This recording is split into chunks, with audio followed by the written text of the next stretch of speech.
don't teach unless he goes and guest speaks. Simple as that. I inherited James about 10 years ago. A lot of family history with him, and then I adopted Dave as well with all this. Both Notre Dame grads, so there is hope for all of you for success. I'm not going to really get into what James is going to talk about. I'll let him do it, but he is a big shot with if you were looking for internship / potential first job out of school, he's the guy to talk to. He's my so just for street cred purposes, I won't put about all semester. It's all relationship building. So I'll give you who you are. If you're not James, you ain't getting it. And then anyone that comes to me and says, "Hey, I need someone to," that's the only guy that I would recommend. He's got another company, which is, he's here in that capacity for the most part today. He is the author of that book that you're getting today. I've read that book probably 5-6 times, and you always seem to pick something up. I've heard this, what he's going to do today, probably a dozen times, if not longer, and you pick something up. So this is the real life stuff, okay?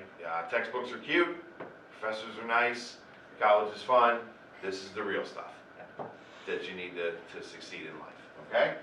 So thank you, Dave, for being here. Thank you, James, for being here, and roll. Thanks for having us. All right, cool. Was it professors are nice, college is fun? Yeah.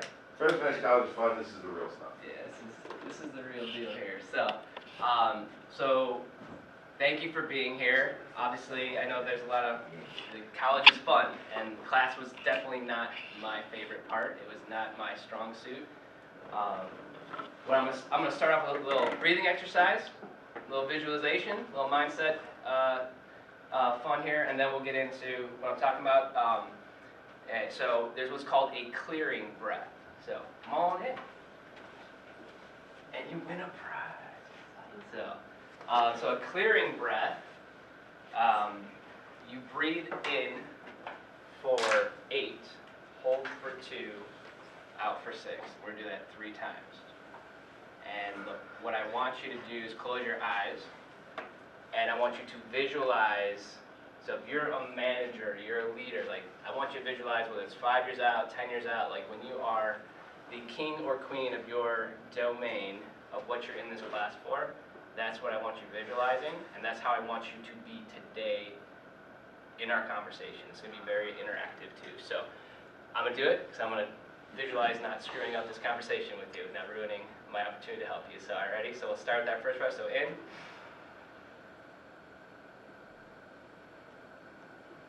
Hold it. Let it out. Do the second one. In. And out. Last one. Visualize your best awesome self that's unstoppable. Breathe in. And out. All right. So, any of you athletes in this room? Start with there, okay? So you're not athlete, but what's something that you love to do or something that you're good at?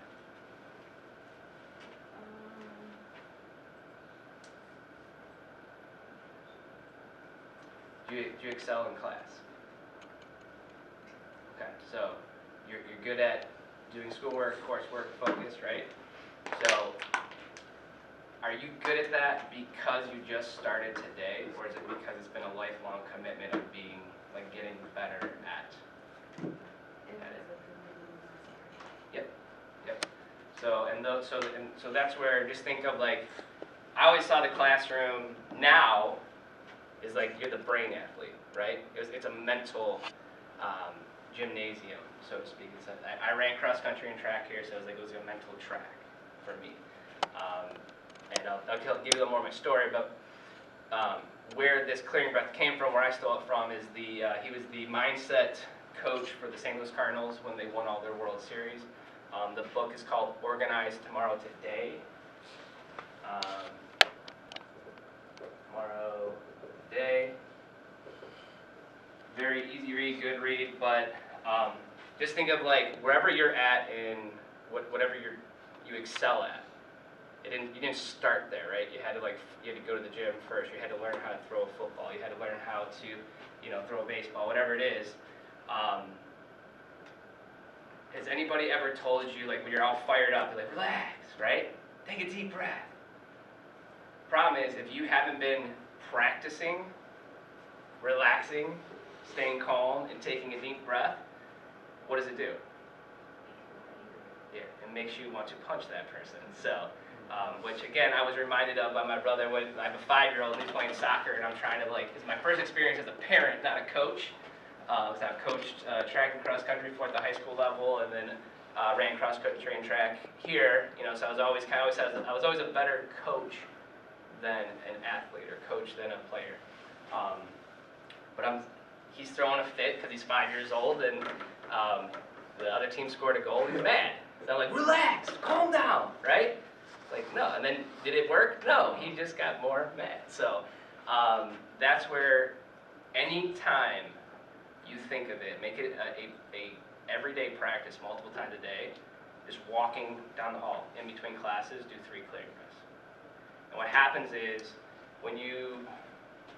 I'll kind of compare it like in my world, and I'm sure it's kind of similar in yours, is like you get that email, you get that text, you get that phone call, you get negative news, and then it's like you're sucked into it, and you can't, you're doing stupid, immature things because you're caught in the emotions. You're not able to step back and actually address the situation, address what's happening. So, morning. Good you go. You win a prize, man. There you go. So, just for what it's worth, understand that I've had to go to email timeout at work. I've had higher-ups call me and say, James, you can never send an email like that again. I've been to text message jail or timeout that they're like, hey, you're not allowed. We've all been there where we've said and done things that we absolutely wish we could take back, right? So, and that's never going to change because we're human, and that's what humans do. Is we just mess things up all the time. But that clearing breath, make it an active thing, because what I will tell you is just a good example. Yesterday, one of the guys on my team, he'll be top 3% in the world of what we do this year, and he's one of my absolute go-to guys. I trust him with everything. But it was interesting because it was like watching myself of a few years ago. Like something happened, and he was just caught in it. And because of the practicing breathing, practicing clearing breaths, and also too being on the other side of the conversation, I was able to just, it's okay. Just kind of like keep the situation calm. So let your default be calm, not chaos. And you can't expect to be calm and relaxed and keep your composure in a high pressure situation. And again, for those of you that are athletes, and you got finals coming up, right? So I sucked at school, but it was because I let the pressure and the anxiety, I would get my test back, and I knew the answer, but I just checked this book. For some reason, I double-guessed myself, second-guessed myself, I can't talk. So, I was not very good at school. And I'll kind of talk to you a little bit how that changed. Kind of became a super nerd here. So, so now that I've rambled on, just if you remember anything, please be doing those clearing breaths. Please just prepare yourself, because what I've learned, life gets better. Every little transition that you had in life, it does get better.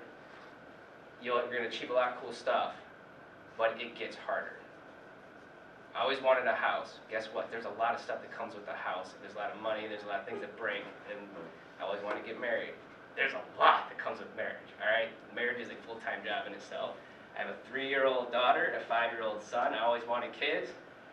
There's a lot with kids. I have not slept pretty much the last 2 weeks because Julia was sick for a week. JJ's sick this week. So just understand, I'm very proud of all these things, and they bring me joy. But just understand that you have to prepare yourself, because tomorrow is going to be harder. And that's that's just how life is. It doesn't mean you can be successful, failure, whatever society says you are. You just got to get through the next day. So, kind of hints a little more of my story. So I graduated from Willoughby South High School in 2002, and then I came all the way 20 minutes to Notre Dame College. I graduated in 2007. I had a double major in English and communications, double minor in psychology and writing.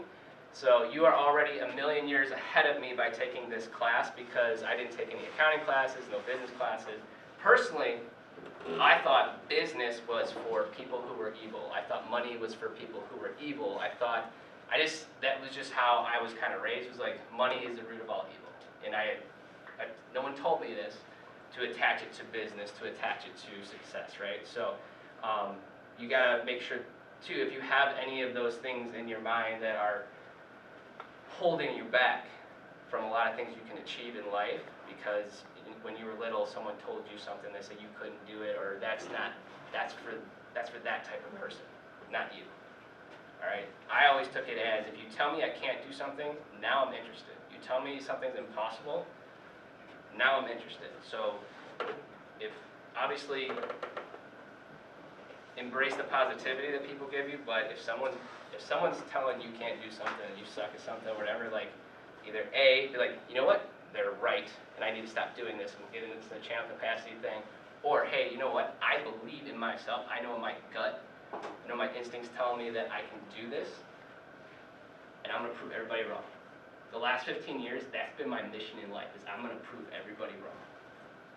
Because I walked out of here with no job, not even like a hint of career opportunity. I overdrafted my checking account for the first time because I had 3 unpaid internships, all of which I hated. So that's another thing, though. I learned what I didn't want to do. So the experiences you have, it's okay for things to not go as expected, and most times in life, things do not go as expected. So just whatever happens, learn from it.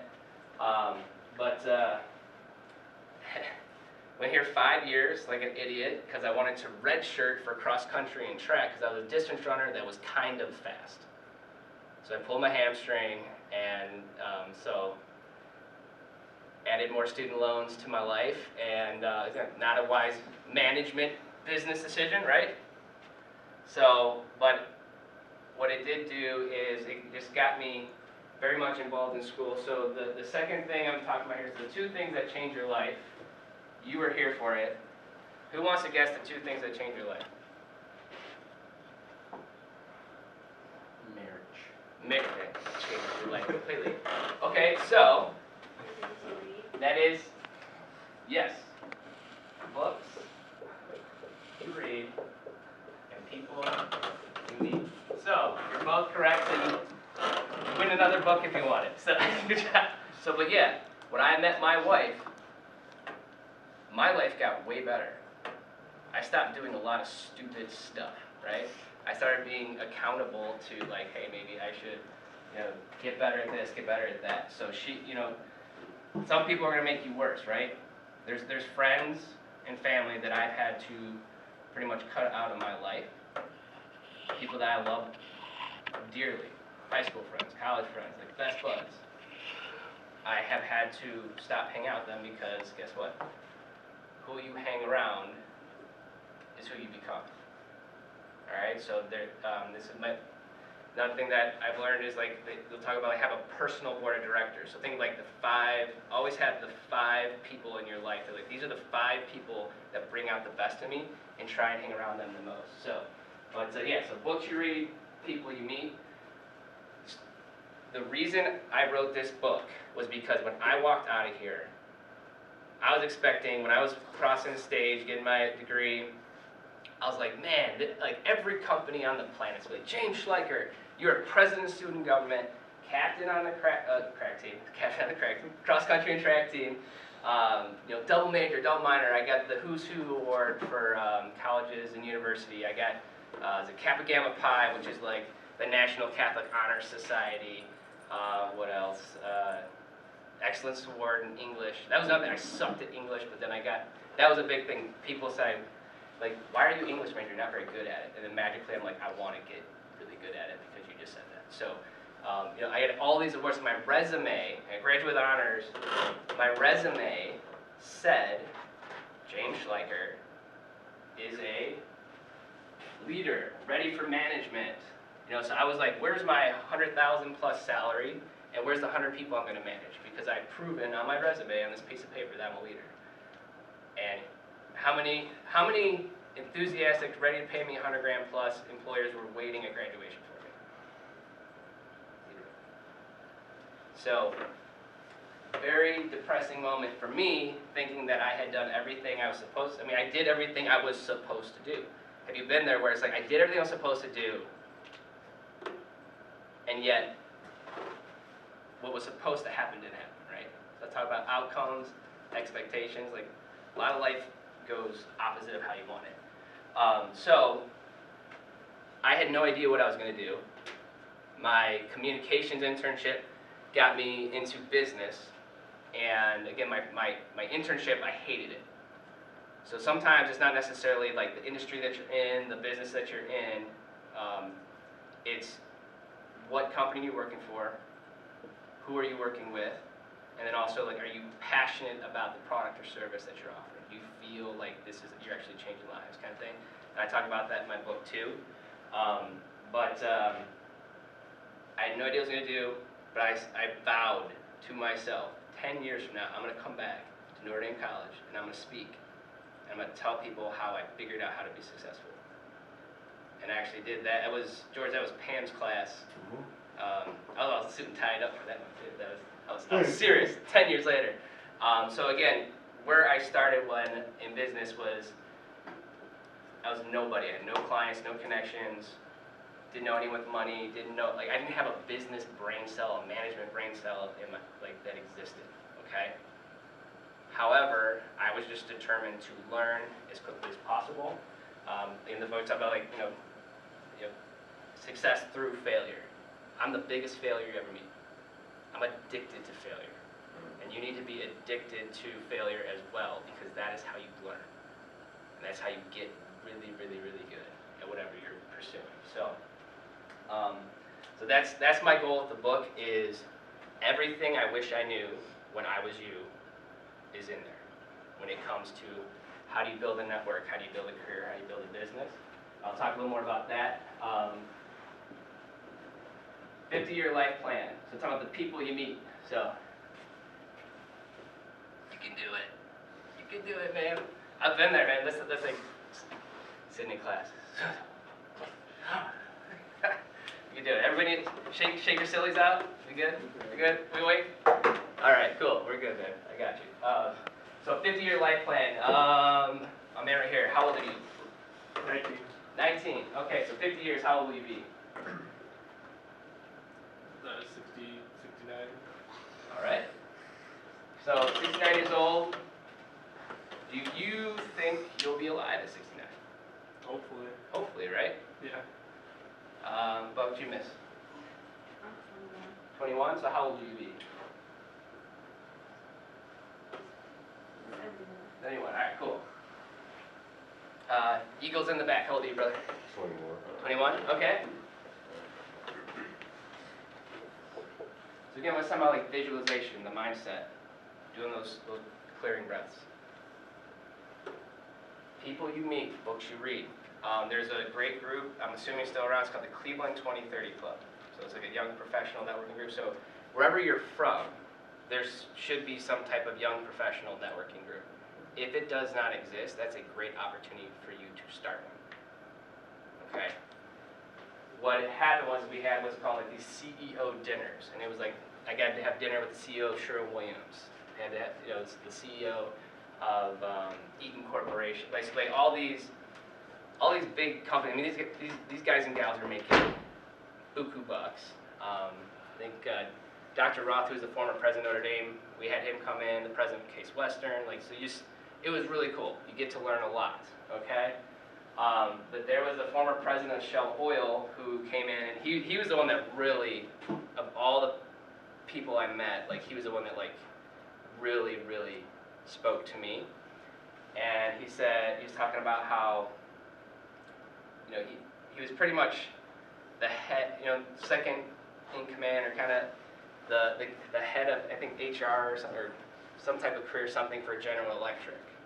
And so that's where he realizes that, you know, pretty soon I'm gonna have to switch companies because I can't. I think Jack Welch was the CEO at the time, and you know, just GE was basically like how Apple is now. That was GE. Like GE was just unstoppable.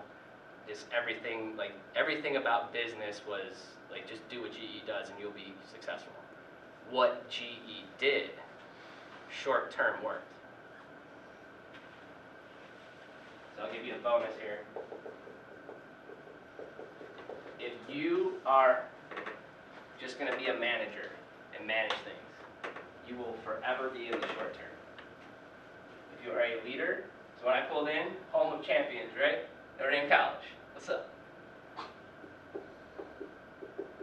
Leaders focus on the long term. GE is, respectfully for everybody that works there still, from where it was to where it is now, is garbage as a business, because pretty much all they were doing was doing everything they could to hit the number for the quarter. So you're putting everybody's lives at stake. So think of it, you're running whatever company it is, you're managing whatever company it is, you have all these people depending on you. And you're gonna just say, well, I am going to determine your livelihood, your kids, your family, your mom, your dad. I'm gonna base it off of 3 months, and I'm just gonna chase numbers. What do leaders chase? What are they focused on? People, yep. So, goals, yes. So, people goals. Hit your numbers with the people, through the people. If you can help your people hit your numbers, right? Not you just cutting corners to hit the numbers in spite of the people, right? Does that make sense? So, anyway, this guy, I get all fired up for this stuff. So the 50-year life plan, I was like, this dude is insane. Who would do this? So at the time I was 28 years old, and I remember thinking to myself on the drive home, Erica, my now wife, had just moved in, so things were getting pretty serious. But I was telling her about it, went to bed, and I just couldn't sleep. So I ended up probably about 1 in the morning, 2 in the morning, deciding like, all right, well, I guess I'm writing out my 50-year life plan. So stayed up all night, wrote out my 50-year life plan. And in the book, I'll talk about, like, you know, take the first 5 years. You know, break it, it's hard to, like, just be like, well, yeah, fit my whole 50 years. So, like, break it down. Like, the first 5 years, do, like, this is my goal for this year. These are my goals for next year, and all that. So, what's up, buddy? What's up? So, it was weird writing out, not necessarily get married, but like in year 3, 4, my plan is like, what was my goal? Kid number 1. 2 years later, what was my goal? Kid number 2. So it's weird writing out those things. But what happened was, again, it's not everybody's path. We had a miscarriage the first go around. Like it was not like, pregnancy is not always the easiest thing. Having a kid is not always the easiest thing. So, you know, it's not always, again, what you're writing down for your life and your plans is not always going to come to fruition. However, if it is possible, it has to be written down, and you have to be like, I had to, when I was talking about like marriage being work, like I had to start getting better as a future husband if I was ever going to stand a chance to have a child with my wife. Does that make sense? And kids make things better, but they make things way harder. Okay? So just remember, that things get better and harder at the same time. So when the thought that popped in my head when I was like, I'll be 78, 50 years from now, holy crap, I might be dead. I have a very good friend, got rare lung cancer this year, and he's gone. That was very, very hard for me. There is, and it was all this like September, October. He passed. It was like in the same like week or so. Another buddy got diagnosed with aggressive brain cancer, and don't know how long he's got. Got another buddy whose 6-month-old kid is having seizures and has got issues going on, and another friend that her dad passed away. Now he was 89 years old, but it's still like it was just like this like barrage of loss, and I'm not here to like try and like scare you into like being a like make lots of money or do really good and like do those things if it brings you joy. Like, I want you focusing on what actually matters to you. All right, and we'll get more into that. So I made the mistake when I first started. Remember, I am out for blood. I am out for vengeance for this. I want this success that I was supposed to have graduating from college. First 5 years, I got that. I got the success. I was a manager. I had 7 people under me on my team. Again, I'm a manager now. The second go around, but the first one was the most miserable experience of my life. Because again, I loved the people, but I didn't know how to help them hit their goals because I was an immature leader. I was too focused on this success thing. I was miserable. I stopped wearing my seatbelt. I started asking myself, would anybody miss me if I was gone? I'm like, well, my mom, my dad, my brothers, they'd be upset, but like, life would go on. And, so if you have those thoughts, like it's, hopefully you never get to that point, but if you're getting to the point where you're just kind of questioning life in general, it's not you. Everybody's having these thoughts. Everybody's having these questions. Everybody's having a struggle of like, what am I supposed to be? I thought I was going to be successful. I thought this meant if I did this, then I'd be happy. Whatever brings you joy, whatever makes you happy, how do you create that? How can you be a manager that is actually a leader and is enjoying what they do?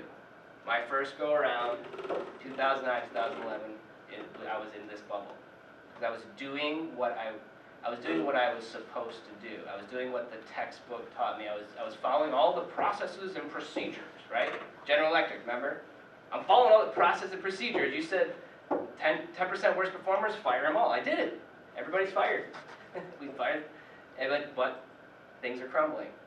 So, for me, this was the path from here to here. And this is like the success trap right here. What number's on my paycheck? What title's on my business card? I mean, like, how big's my house? How fancy is my car? It's a trap. Absolute trap. If you want a fancy car and that brings you joy, that's fine. But again, do it in a way where you're not just going to create. You're not chasing all this stuff that doesn't bring you joy in the process. So, I'm ranting, I'm getting fired up. So the 30-year career path has to come back. What do you want in our life? So we don't know how long we're going to be here. It's all the time, people will be like, life's too short, bro. Life's too short. So you have to put yourself in that mindset. I'm 71 years old. What am I wishing I did? What am I telling myself? Like, you knew. You know right now what you're made of, what you're capable of, and what you should be doing. Problem is, friends, family, professors, just the societal nonsense and the noise makes you feel like, well, if I do that, then people won't think I'm this. And who cares? There's 2 major fears in life. Two major fears. First one is failure. I got over that one pretty quick because that's been kind of my thing. All right. It's supposed to be a joke. It's supposed to be funny. All right. Sorry, guys. Dang it. So fear of failure. Get over that quick. The second one that took me forever. Fear of what others think. So I have a question. Are other people even really thinking about you at all? People that love you do, right? But majority of the people that you're worried about, well, if I do this, well, what will so-and-so think? So-and-so is too busy thinking, if I do this, what will so-and-so think? Alright? So just stop. You can overcome those two fears, you're pretty much unstoppable. Okay? It doesn't mean be a terrible person and be like, I don't care what you think. Be a good human being, but don't let the thoughts and opinions of others keep you from doing good things. Life, love, legacy, that's kind of like that's what we base everything we do on. You know, life is like, what have you been through? I'm sure every single one of you has been through something very, very difficult, whether it's recent, whether it's childhood, anywhere in between. Another thing that I've learned over life is we are all walking, talking childhood trauma. Whether we had great parents, terrible parents, awesome upbringings, awful upbringings, there's things as a child that you pretty much, right or wrong, we choose to lock in and create trauma and create these decisions and how we view the world and how we view other people. Okay? So, whatever it is, take that as positivity, take that as fuel to get the life you want. Alright? To be happy. So what have you been through? We've all, and remember it's about don't compare, don't worry about other people. Like so-and-so, they've been through this, and this. I've only been through this. Well, this, for you, feels like the same as all of this for that other person. So you know what I'm saying? Just because maybe you don't have all the crazy things that other people have been through, doesn't mean that you can't use that fuel. It doesn't mean that it doesn't feel the same exact way. If that makes sense. Love. So love, bro. Who do you want with you when you are achieving the things in life that you want? So for me, talk about books you read. Anybody heard the 5 love languages? I'm not going to try and spell languages and embarrass myself again. So the 5 love languages, my wife basically threw the book at me and said, I am this. Read it.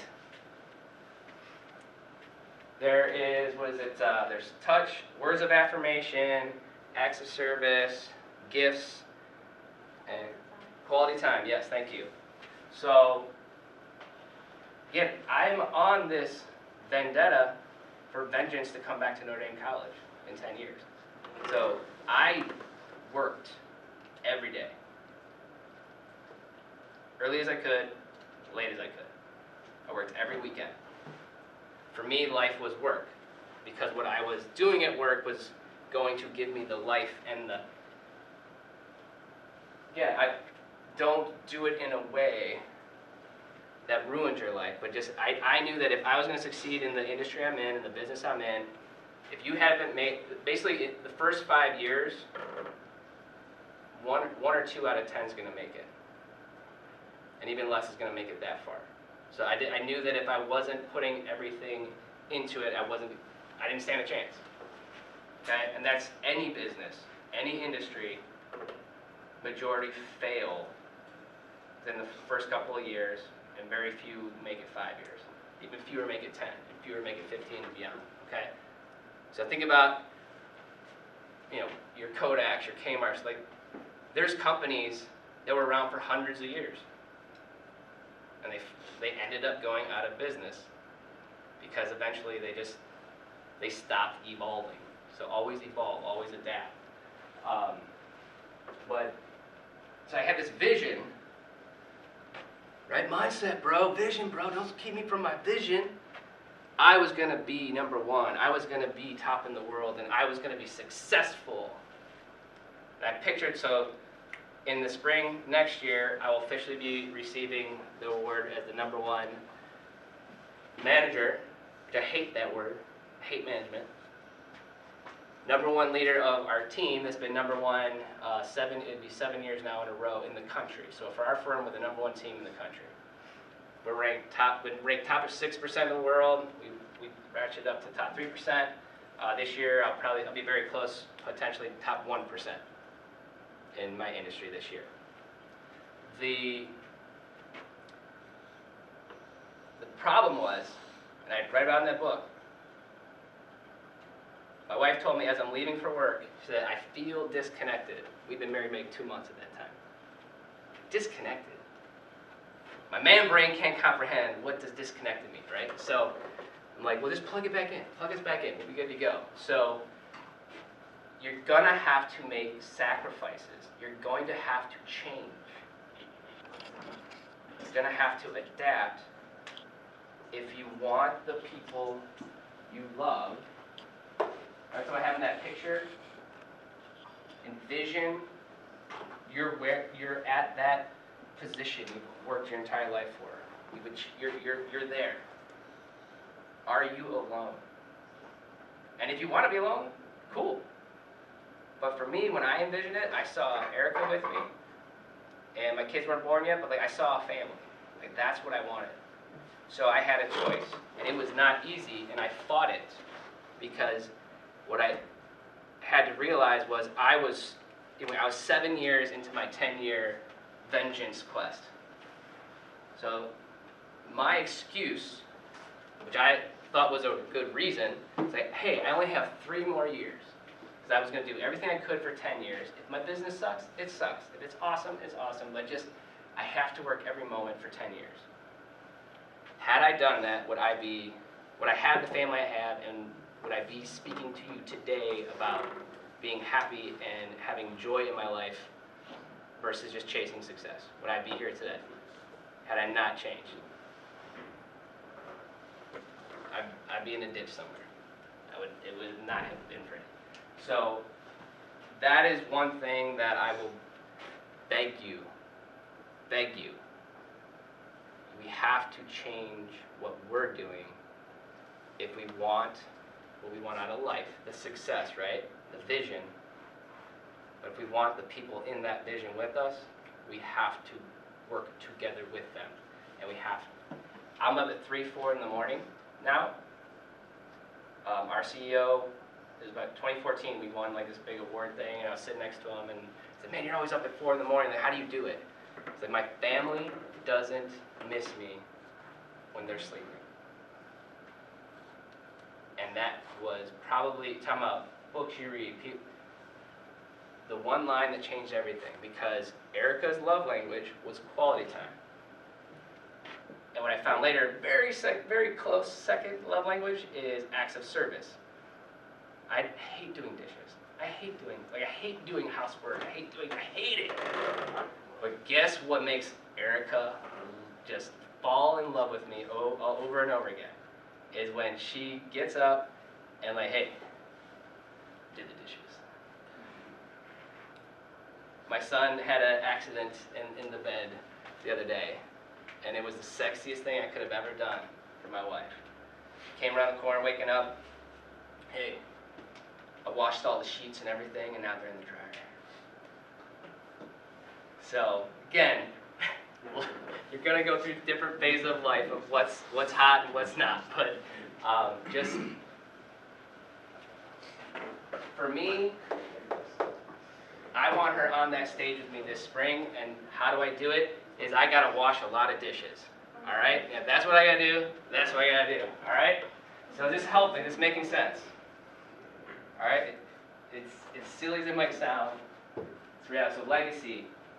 I've always been very, very hyper-focused on, like, legacy, and one of my mentors told me, like, no matter what you do, someone is going to follow in your footprints. Whether it's at work, it's at home, like, someone is going to see what you did. So make sure when those people are following your footprints, it's something you're proud of. Back to my comment about us being humans, making mistakes. Here I am, I'm like, I'm a leader now. Guess what? I brought in a consultant, thought it was the greatest leadership move ever, and they managed to make every person on my team mad. And they're like, James, why did you bring that person here? I'm like, well, I thought it would be a good leader. I thought it would be helpful for everybody. But the difference is, if I was just their manager, would they have told me, James, we didn't like this, this is why, blah, blah, blah, blah. Or they have been out in the parking lot saying about how James is an idiot, and I can't believe they brought that person in. Managers don't have that connection. It was like the meeting after the meeting was the greatest thing, like the greatest leadership moment I could have, was just sit there and listen and learn from my team.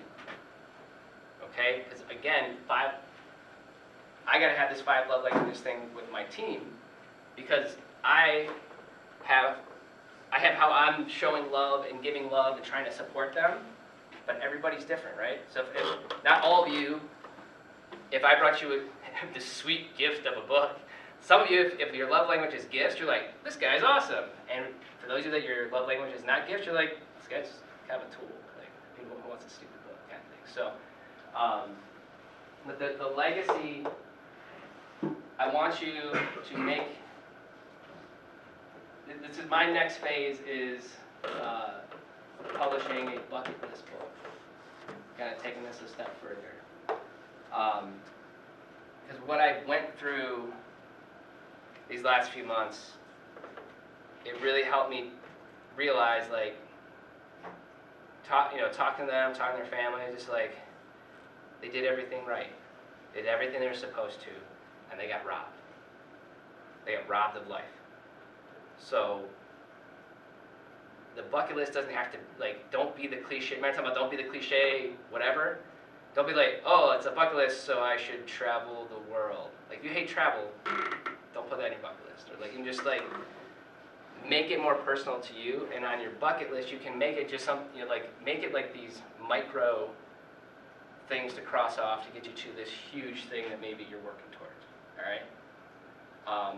When I was on a work trip last month, on that flight, I wrote out a bucket list, and one of them, I've been meaning to get a tattoo for my son when he was born almost 6 years ago now, and then my daughter was born, I want to get a tattoo, and so if you live here, you live in this mindset, these 3 things, and then writing out your bucket list. The reason why that's important is because when the opportunities come to you, you're not gonna just like, you're not gonna have every excuse and reason why you can't do it. As silly as it might sound, like, okay, this guy got a tattoo, hooray. It's something that I would have regretted my entire life had I not done it, because it's something I wanted to do, something that was important to me. So I'm in Orlando, complete stranger, got a tattoo, and it was so much fun coming home and showing JJ, hey, check this out, whose name is that? Like, oh, it's your name. And then Julie, like, hey, whose name? And they loved it, it was cool, but I loved it because I just wanted the tattoo for a long time. So it's whatever it is. Here's a question. You got tattoos everywhere. Is that what you see as a good manager? Like, if you're thinking like a business professional, looking at our buddy George here in his suit and tie, looking all classy, you're not expecting him to roll up his sleeves and have all these tats everywhere, right? So, one thing that was holding me back, right, was the fear of what others think. Well, if I'm supposed to be this business leader, and I'm supposed to be a professional, I can't be just getting tattoos. Who cares?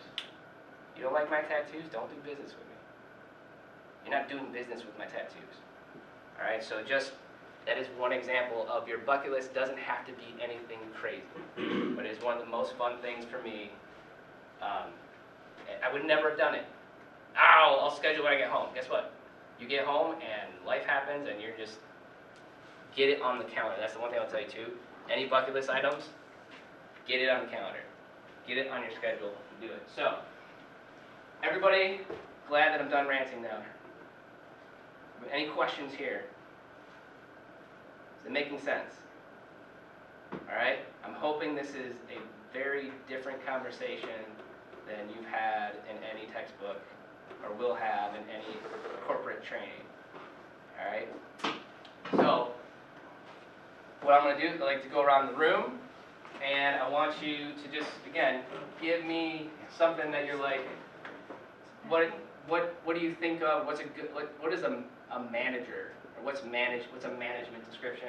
And what's a leader? What's a leadership description? And then we'll kind of take it from there. So, what's something when you think of management or manager? Like, what's a word or a phrase or? Just looking at the short term, basically like working in the present rather than the future. Present. So we said the leader is more focused on the future. Yeah. Okay. While embracing the present, sort of. I'm not going to try to spell dichotomy. It's dichotomy. I don't know how the heck you spell it. Jocko Willink, he's a former Navy SEAL. Awesome dude. Dichotomy of Leadership is his follow-up book to his book, Extreme Ownership. But we talked about dichotomy of leadership. A leader can't just be like, well, a manager is short-term, focusing on the present, so I'm just going to do the opposite. I'm going to do the complete opposite, dichotomy. Like, there's always two opposing things you can be doing. And every situation, I can't talk, man, why am I up here? Every situation calls for more focus here or more focus here. I naturally, hopefully you can probably tell, I am obsessed with this. I'm here today, but like I'm just thinking about like, man, all the things we can achieve next year, and 5 years, and 10 years, and by the time we're out here, man, I can't believe we're gonna do this, we're gonna do that. If I'm ignoring the present, how successful am I gonna be? Am I gonna be a true? Are people gonna follow me if I'm just like, if I'm ignoring their present needs? My team says, all right, well, James, I understand that you want us to go here, but like we need you here. We need this form sign or whatever it is. That's a very good one. Very good one. So, the economy of leadership, very good. Talks just about how like every rule every textbook, every rule, everything you've heard can and will be used against you. If you do one thing too much, it's still too much. So, what do you think, Brian? I think management's more of leading by authority, and leadership's more leading by example. When I took over, it'll be on the December 14th will be exactly 1 year that I officially took over again for our office.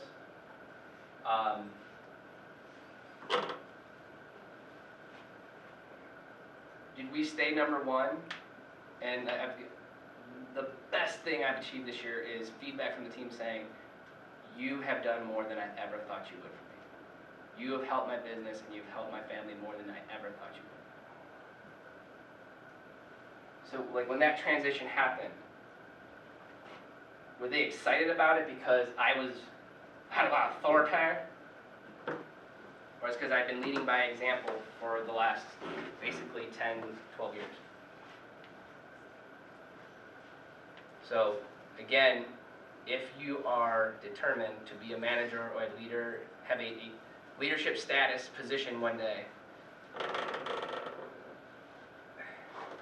have you ever had a boss or a professor or a teacher that you knew everything they were talking about, they had no idea how it really worked? And that's why I love George, is he knows how this stuff works. I love the bosses that I had. They're like, oh, you need to do this, this, this, this. Well, how? Well, the manual says, so you've never done it. No, but it's like I'm the boss, so you got to do this. All right, so that's where make it a point to whatever that position in your vision of success, whatever that requires, the people underneath you to do, get really, really freaking good at that. really good at that and let people see how good you are. Because it's not going to be a question of like, well, hey, who should have the position? Everybody that's going to be working for you is pretty much going to be like, let's go. You're next one up. We want to work for you. Okay? What about you? Motivation. Motivation? Yep. All right. For leader? Management, maybe. And then inspiration for leaders. Ah.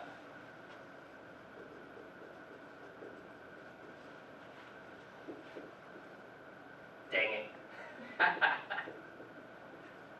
My mind moves too fast for everything else. All right, so motivation. All right, so like I'm pretty motivation-y, pretty coachy. Motivation is a lot of times like the fake cliche things that a manager or boss will tell you. Going back to leading by example, that inspires you to listen. Maybe take these motivational words to heart because that person's inspired you by what they've done. Does that make sense? Kentucky, what we got for management and leadership?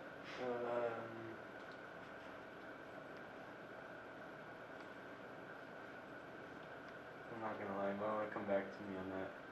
Okay.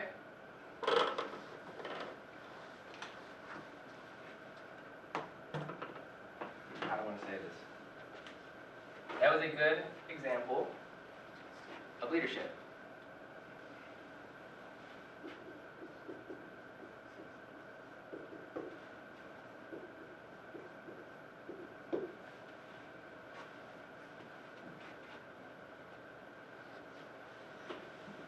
Why was my first 2 years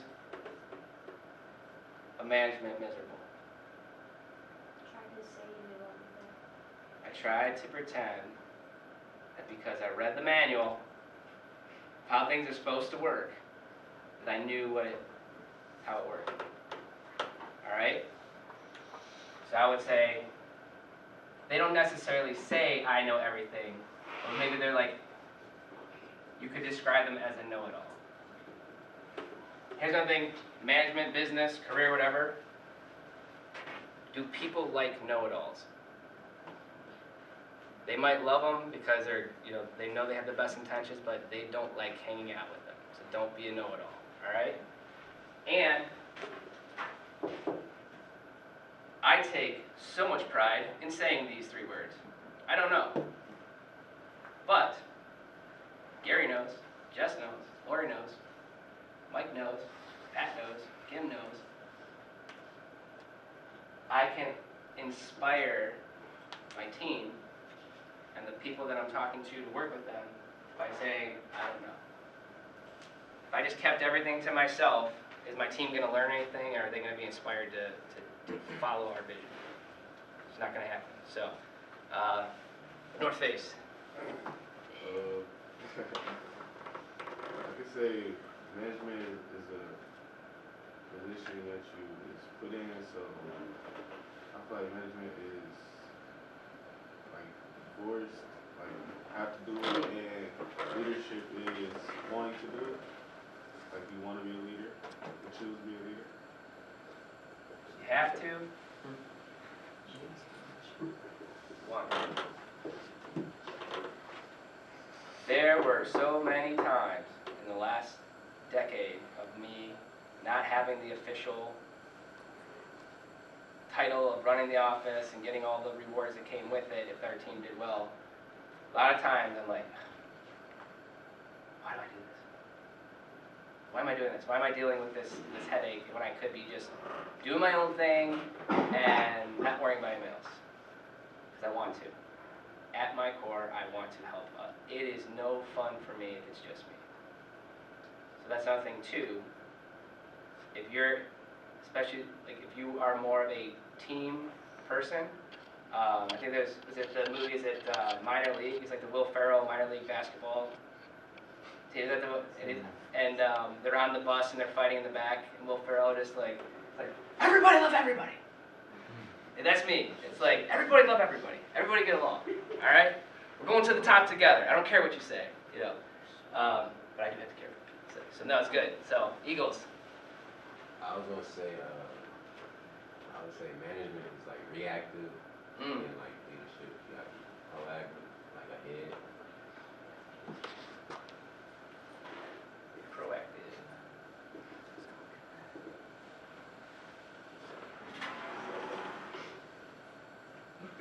Awesome. Yes. So, if you are a leader, do you need to have your day planned out, your week planned out, your month planned? Like, is that important? Because you're gonna get that phone call, the email, the text, whatever, and it's gonna blow up your entire day. So you gotta figure out, with everything burning around me, how do I still accomplish my goal? So, and we talked about being reactive. The importance of, there's a website, tm.org. There's transcendental meditation. There's all different forms of meditation. Whatever works for you, but this really helped me a ton.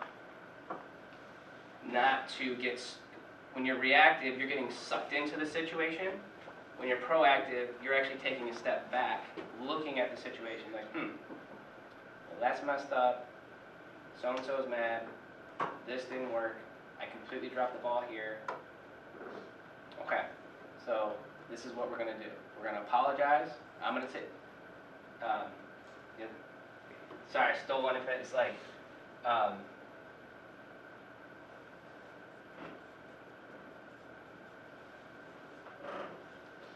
don't know if I can apologize, right?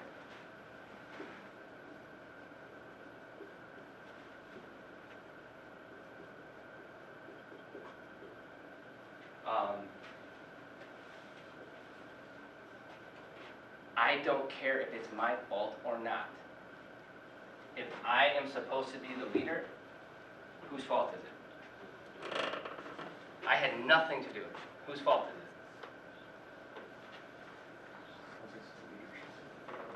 it? It is always your fault. Alright? And make it genuine. My bad, I dropped the ball, I apologize, I'm sorry. Apologies go a long way. I have known a lot of great business people that have lost tons of money, tons of success, tons of clients. You wanna know why? They could never say, I'm sorry. Or they could say, I'm sorry, but then they could never really do anything about it. So they're sorry because they felt like they had to say sorry, not because they genuinely wanted to fix the problem. Does that make sense? So, man, so exciting.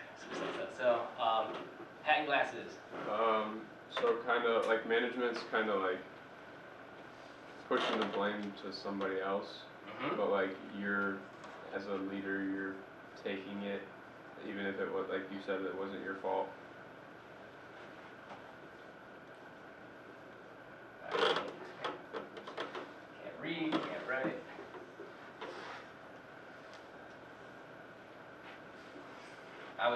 Ownership. I feel like that's something like that really resonates with me. When I think about the people in my life, that's like, I want to do business with them. I want to have them in my life, period. Is the people that own everything they do. The success, the failures, the mistakes. You're gonna make more mistakes. If you own your mistakes, like people don't. I say they care, but they also understand, right? For me, I've messed up a lot of things on my end of the business transaction, but we work with a lot of business owners, and that's been like therapy for me. So that's another thing. Find other managers or business owners or wherever you're headed. Find people that are going through similar things, because then you don't feel like you're on an island. Like you're just taking crazy pills and like it's just you. You're dealing with humans. You're dealing with humanity. So therefore, we are just a human circus. We are just a whole lot of fun, all right? Problem is, it's like when I say the circus, like man, it's just a lot of people, the manager that I talk to, I'm like, well, how do you like it? Like, so stressed. Okay, well, like, what's your day like? Oh man, just everybody comes with their problems and wants me to fix it, and it's just like so stressful. I can't take it. I got problems too. So a lot of times, it just, you're dealing with people, and we got problems. Remember talking about the childhood? We all got problems. We all got issues.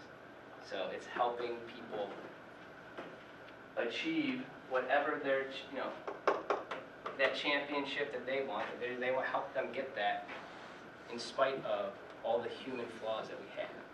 So, backwards hat. I would say supervisor for management, and then captain for leadership. Ooh, I like it.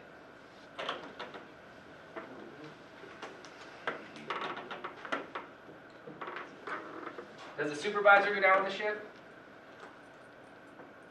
No, they get a nice little severance package, benefits, maybe even a bonus, stock options. Does the captain go down with the ship? All right. Please don't crash your ship, but you know what I mean, like having, and guess what? If you have that mentality of I'm going down with this ship, is this ship ever going to go down? Because you're actually going to treat it like it's something that can sink. So, in the blue there, my friend. I'll say leaders create a vision, managers set goals.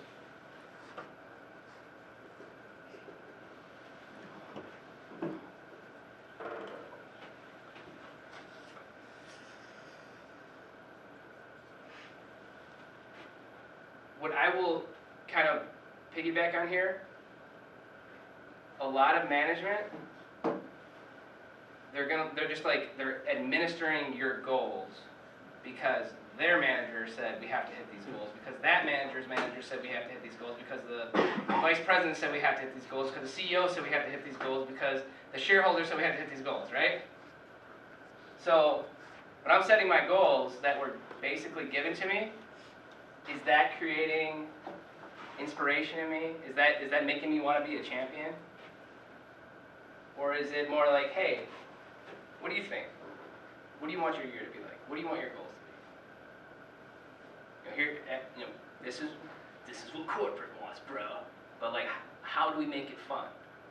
That's another thing I learned coaching track. When I'd walk onto the track, everything would just shut off, and everything would go away. We're running intervals and everybody's puking everywhere and running their guts out. It was reminding me of like all my days running and puking my guts out and just giving it everything I had. It's all a cover-up. School, class, athletics, it's all a cover-up for real life. It's teaching you how to embrace pain, embrace suffering, embrace disappointment, and keep going. So that's where one thing that coaching taught me, when I told my team, was like, listen, life is all about making the mundane things fun. So if your manager or your boss or your professor is giving you goals, you gotta hit that, like, you don't gotta like it, but it is your responsibility to make it fun, make it your own. If you're gonna do it, have fun doing it, all right? Second part, I would say, is make the fun things more fun, ... legally. All right? So just get as much out of life as you can. So I think for me, managers would be like more like selfish into everything, because they're worried about themselves. If so and so does something wrong, how's it gonna affect me, kind of thing. And then leaders is more less like, you're nothing without the team. You wouldn't be anywhere.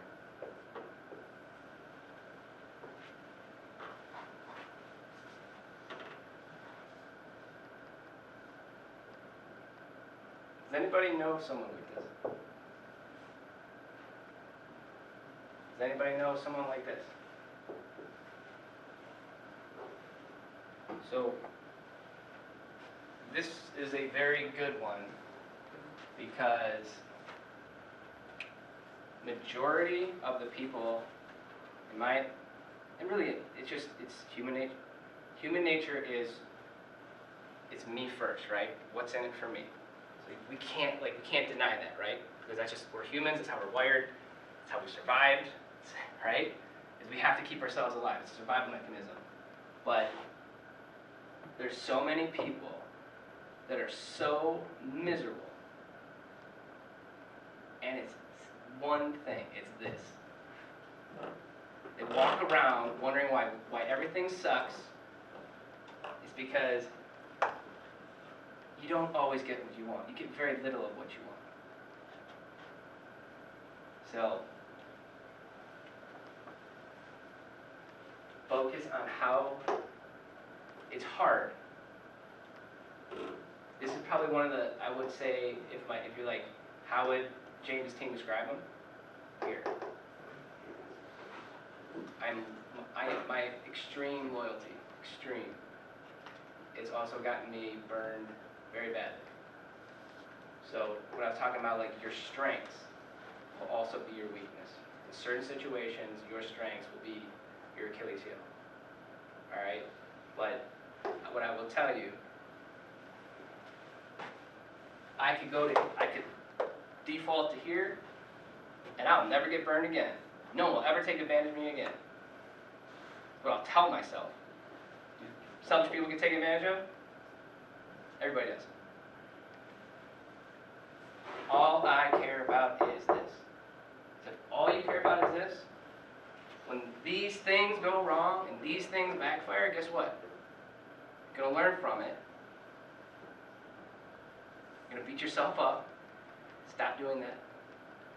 But just understand is when it's all said and done, and it's your name, your date of birth on that tombstone, that dash, whatever day that is, are people going to say this? People going to say that? All right? So, sorry, come on. You triggered me, man. There was a nerve somewhere. That's okay. So, what about you? Managers oftentimes are unwilling to make sacrifices. Okay.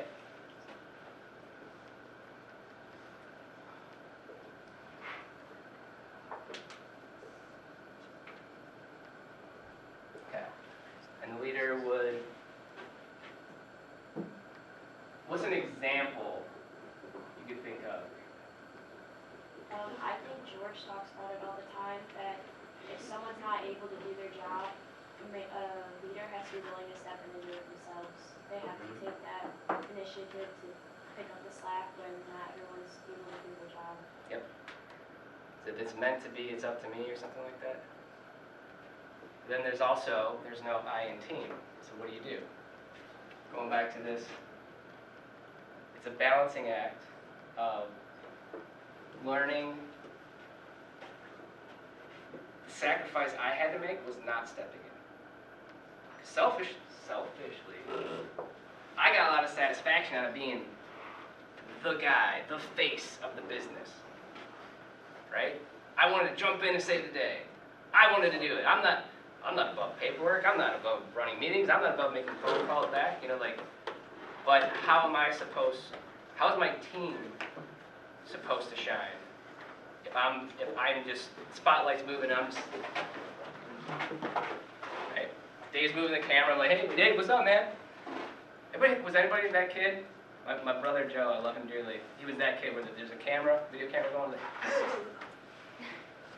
so don't be that guy. Joe's not that way anymore. Love you, Josiah. You're the man. So on the camera's not here. So and wrap this up. I feel like managers want to be like the boss of their team, and leaders are a part of their team.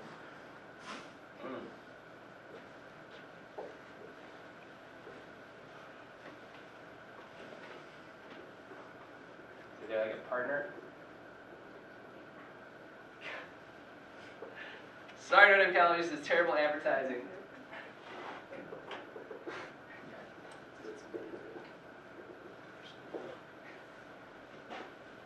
Sorry, can't spell. Save my life. So partnership. It's again. My team said, "Hey, what's up, boss?" Or like, it's whatever you say, boss. that makes me crazy. This is not where I want to be. I want to live in this, the boss area, all right? Call me James. So, was this helpful? Well, thanks, boss. No problem. Appreciate it. No problem. I'm wrapping up. So just understand, every single one of you is going to receive the same exact words that I just said differently. So if it inspired you, awesome. Go be your best self. If it upsets you, I apologize. Didn't mean to, but understand, take that fury and go do something cool. So, thank you. Thanks, guys. See you Tuesday.